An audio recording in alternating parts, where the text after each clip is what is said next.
my guest to you this evening. Captain Saurabh Bhatnagar is a former A320 pilot joining us on the broadcast. Thank you, Captain Bhatnagar.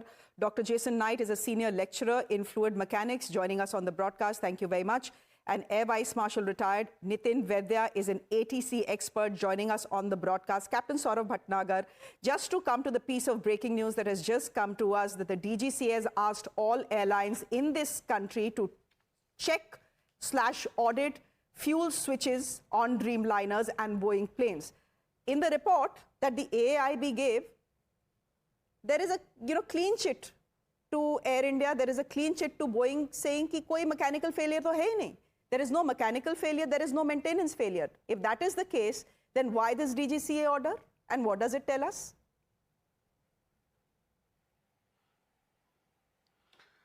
Good evening to you and to all the other panelists and to the viewers. First of all, in my opinion, this report is totally one-sided, biased report and only deals towards the pilots. There is no mention, as you have said, that there could be some technical, there could be some malfunction of the signal or the erroneous signals to the FedEx to cut off the fuel supply.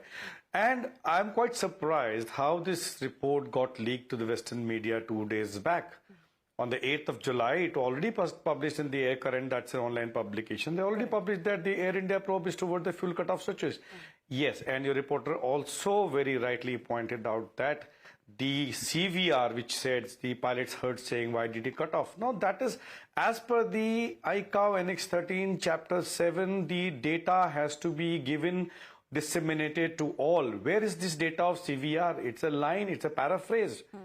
You should give the exact data because the CVR records both the pilot and the co-pilot's communication separately. They're different channels. Even the switches position, switches sound is recorded in CVR. Why the AAIB has not said this? Now regarding the fuel local mechanism, the DGCA should have come up immediately. The moment the AAIB has released the report, it should come up with the notice on Saturday itself. Why now?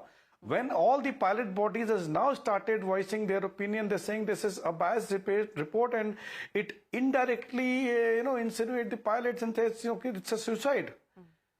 That is absolutely not understandable and unbelievable how this can happen. In 1 second, it is humanly not possible to put both their fuel control switches from run to off position.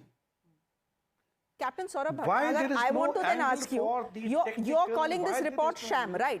Captain Bhatnagar, you're calling this report sham. You are saying that the report insinuates that it was pilot error. Sham.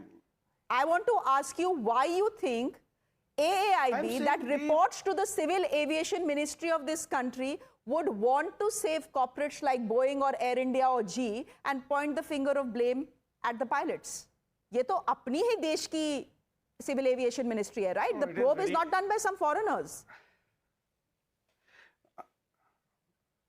No, but the thing is, I'm not saying, first of all, that it's a sham. I'm saying the full data has not been given.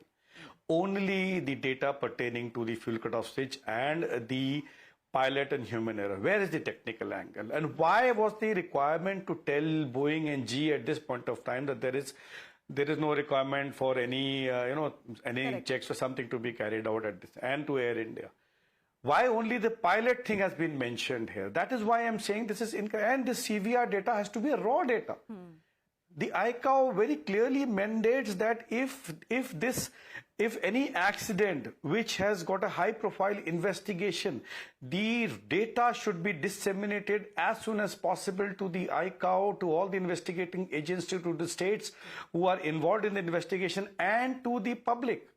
Where is this data of CVR which everybody is talking about, that it is cutoff means fuel cutoff, and the pilot is saying that means now indirectly they have blamed pilots? Why?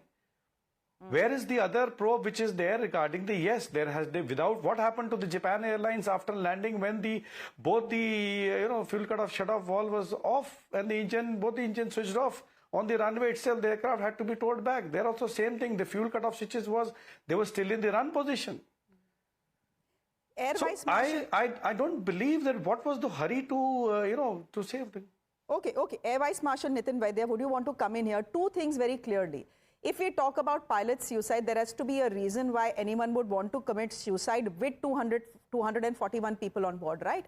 For both the captain and the first officer, there is no reason. One is months away from his retirement, one is months away from his marriage. Psychologically, they have been tested.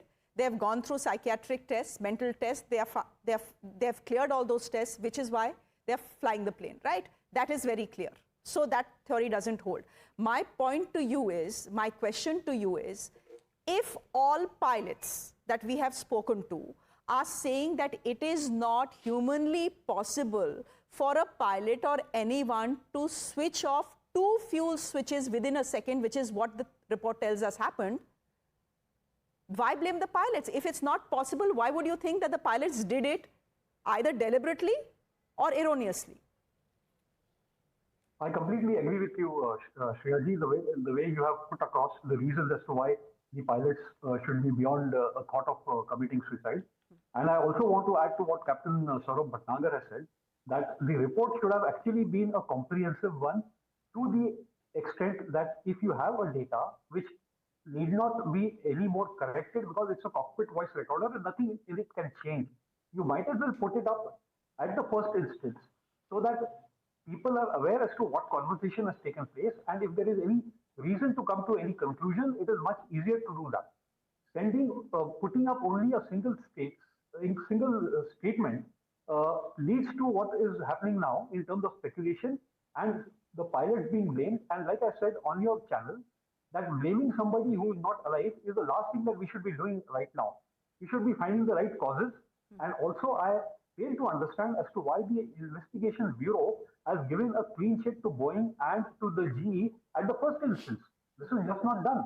If you have not come to any conclusions where you do not want certain data to be not put in public, you don't make such statements where you say that, okay, these 2 people, no advisories or no intervention is required at this point of time, either from the Boeing or from the GE. But yet you give only a simple statement that one pilot said to the other and the second pilot replied. And now you leave it to the conjecture of the people to draw conclusions. And invariably, most of the people, especially the Western media, is harping on the fact that it's a pilot error. Now, I do not understand as to what is the hurry to come to conclusions before the report is finalized. And as far as not coming to a conclusion is concerned, I completely would want to believe that when so many lives are at stake, it is incorrect for the people who have been left behind and the families to go through this trauma of trying to figure out as to who's done it, why somebody has done it, and why somebody is going to be blamed for it. Than putting up a comprehensive report to the extent as what is available, so that all these things are laid to rest. Okay. Okay. Can I